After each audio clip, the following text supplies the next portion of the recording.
Hey guys, welcome back. My name is Art, and I'm going to talk to you about a TV show. So what happened is that I just finally started watching The Acolyte. I don't know how many chapters it is. I think it's like maybe 10, between 8 and 10 chapters or episodes. Ugh. So I waited for about a month so I could see the first 4, so I can get a good idea of if I really like this or not. There's been a lot of hype about this and a lot of criticisms. As a long-term Star Wars fan, the idea of another Star Wars TV show is a great thing. Okay? It is. The flip side, anything Star Wars without George Lucas is not going to be very good. Even though, I liked Ahsoka. I loved Andor. The Mando first 2 seasons was really good for me. The third one wasn't as bad. Was there something else?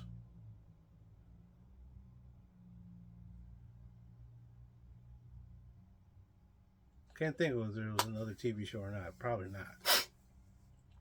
But other than that, I mean, George Lucas created Star Wars. I remember seeing the first Star Wars in 1977. Me and my mother went to the movie theaters to watch Star Wars, and I was instantly hooked. A few months later, my brother was born. Wow, that's amazing. Now, the funny thing is that I remember after the first 3 movies at night, was it 90? No, 77, 80, 83. It took them to 99, 16 years to make a new movie. Because he said the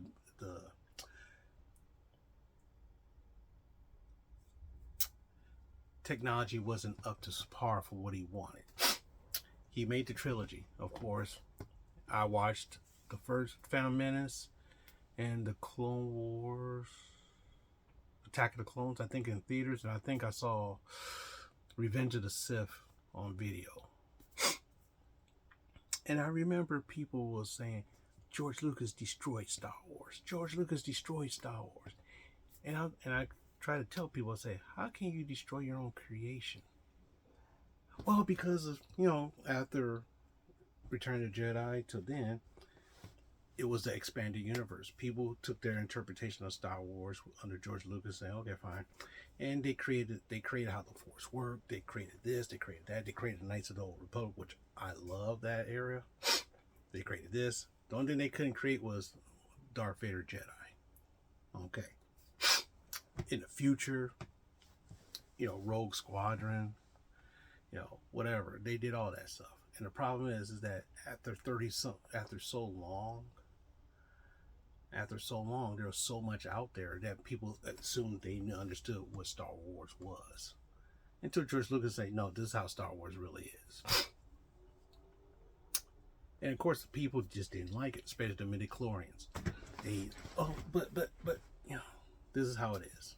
And to tell you the truth, some of the things from the expanded universe, he took and made it, like Coruscant no one knew about Coruscant until the expanded universe talked about it, and he said, oh, that sounds good, and he made it canon.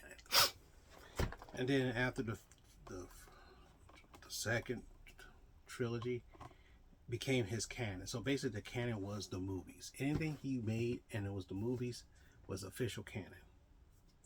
Clone Wars TV show comes out to expand on the Clone Wars era. George Lucas had a hand in it. He's a producer of it and everything else. So that's actually canon. So you had the 6 movies, Clone Wars TV shows. That's the whole official canon. And of course, people kept complaining about how George Lucas destroyed his own creation. After all that, he got tired. Plus, he's getting up there in airs and everything else, and he sells it to Disney. Now, a lot of people, myself included, if Disney gets a property, they will definitely screw it up because one, they don't understand the property in the first place. Look at Marvel Comics. And I collect Marvel Comics. Those stories in Marvel Comics are good. A lot of them are good, but they're not as good as it was before Disney bought them. But anyway, I put that in time frame to explain.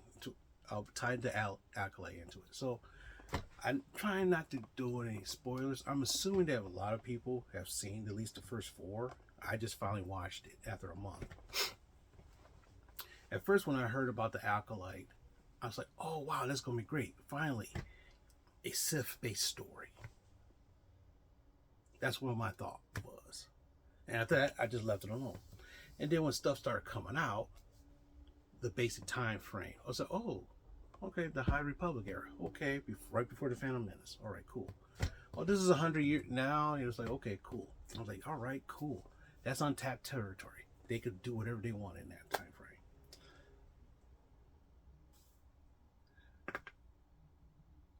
Hopefully you didn't hear that. Hopefully you guys did not hear that. If you did, sorry. If you did, let me know down below. Because if you can hear that, imagine how it feels, how I can hear it, because it's like right there. But anyway, what happens? My neck crack. If you didn't hear it, my neck cracked. That's what happened. So then I find out a little bit more about the story. Supposedly, allegedly, the person who created this story never saw Star Wars. And I thought, how is someone going to write a Star Wars story without even seeing Star Wars? Never saw any of the 6 movies, never saw the Clone Wars, never read the comic book, never played any of the games. Supposedly this person has never touched any of it. And a lot of people say, well, it's kind of refreshing because she has a brand new take on it. But she had to know something about Star Wars. Because after watching these 4 episodes, she knows something. So, I don't know. She knows something. She knows something to tie something together. And of course, a lot of people complain about this. Oh, she's Harvey Weinstein. She worked with Harvey Weinstein. And I'm like, okay, fine. All right, cool. All right. That doesn't make sense. Oh, she's probably a L. Okay. Well, I mean, people just throwing stuff up there. And I look up, I say, you know what? When I watch a TV show or a movie, I have no expectations of it. No expectations. I don't expect it to be good. I don't expect it to be bad. I just have no expectations. Now, what happens? People say the writing is bad. Oh, there's bad writing. I'm like, Now, considering the fact that I'm not a writer, maybe some people are better writers. I guess to me, if you could write better, then you should be writing for television. That's my opinion. But, hey, I look and see if it sucks or not. And I'm like, okay, cool. The story in itself, like I said, I'm trying not to throw any spoilers in it. But the main thing that a lot of people said was that space elves using the Force to create children. Now, that was a little spoiler. If you haven't seen it, that was a little spoiler. And I have to explain that part. Now, the funny thing is that I thought about it. Well, I guess that person who people complain about never heard of the Dathomir witches. I guess you never heard of them. If you watch the Clone Wars TV show, you heard of them. If you've played Star Wars: The Fallen Order, you heard of the Dathomir witches. Who basically, and the idea was in the expanded universe, people don't just use the Force like Jedi and Sith. People could use, think of Harry Potter. If Harry Potter was in the Star Wars universe, the magic they do was they manipulate the Force to do all that stuff. Dathomir they basically use their magic or force to create zombies.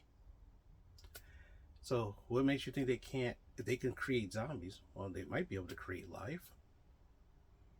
How do you know? I don't know. Possible, right? But and and telling people, I was like, oh my gosh, people.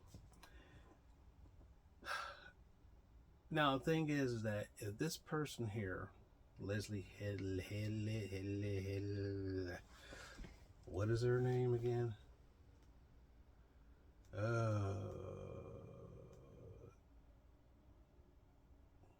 Leslie Headland. Okay. Now the funny thing is, if you see what this lady looks like, she looks like she has a big head in itself. I'm sorry, I had to say that. But personally, she had to know something about Star Wars, and of course, a lot of people complaining about the actors during the interviews. And I guess, think about this: most of these people probably never had a real interview in their life, so they're kind of nervous and they say the dumbest things. Like the main character, she says, "Oh, we're doing this to make certain people drive them crazy." And a lot of people say, "See," and I was like, you see that she's kind of nervous. Like, she's kind of nervous. She's trying to pull something up, trying to say something witty and funny. Oh my gosh, this thing is a big L. Not for loser, but L for other reasons, which if I say the word, YouTube is going to say, no go. And, they're just laughing about it. And it's like, okay. You don't think that's possible? Okay, fine. All right, that's great. So that, I guess the Dathomir witches can't create zombies. Okay, so you mean to tell me another people use the Force to create life? Well, that diminishes Anakin. Well, not necessarily. The Force created Anakin. According to the canon, the Force created Anakin. These guys manipulated stuff to create Anakin. You know what? Or maybe the Force looks up, oh, you did that? Huh. I'll do you better. I just see, you manipulated me to create it. I'm going to create it on my own and see what happens. Oh, yeah, look at that. Anakin Skywalker. But anyway. So, some of the characters, I just thought one of the characters, I just looked at him as like tool. He's a tool. He's like, stand up straight. Militant. I mean, the funny thing is he's acting more militant. And sometimes the banter between him and someone is like an Obi-Wan Anakin dialogue. I was like, okay. The main character, she's very sympathetic at times, in my opinion, because it's just the way how things work. But, like I said, you have to watch the show for yourself. Now, technically, me personally, I think this is a very deep, for the first 4 episodes, I think it's pretty decent. Not something to say, yeah, oh my God. Like, when I saw Andor, I was blown away. Because this is a spy show. This is a spy show set in the Star Wars universe. Okay. When I saw Rogue One in the theaters, and of course on video and stuff like that, I'm like, man, this is like the Dirty Dozen. This is like a Rambo style movie. You know what I'm saying? Ahsoka. Well, hey, that's Ahsoka. The Mandalorian. Oh gosh, this is like the bounty hunter. This is pure bounty hunter goodness. Okay, cool. Slightly different within the universe, and that's great. But basically, in my opinion, I'm a Star Wars fan, and I'm gonna watch it. And I personally, I do like it. With all the things that's going on, I actually personally like it. I don't think the writing's that bad. They're not cracking jokes all the time. Tell you the truth, I can't tell what is. Either it's bad writing or bad acting. I don't know. But everything else seems pretty cool. And what I just saw, I was like, oh, this is interesting. And boom, And after that, I felt compelled to make this video. So, with that being said, me personally, I think the Acolyte's a good show, based on what I saw already. And of course, after the show, after the I'll probably be next month. I'll probably watch the next, it'll probably be the next part of it. Okay, well, yeah, it's about time for me to get ready to go to bed. Getting ready to go to work tomorrow and have lots of fun. But anyway, thanks for, if you watch the Acolyte, if you think it's a good show, let me know down below. If you think it sucks, let me know down below. Hey, to each his own. But anyway, I think it's pretty decent. But this is just the first 4 episodes. Let me see the rest. Then I can make a better decision. So, like, comment, subscribe, leave me a remark or two, and okay. I'll see you in the next one.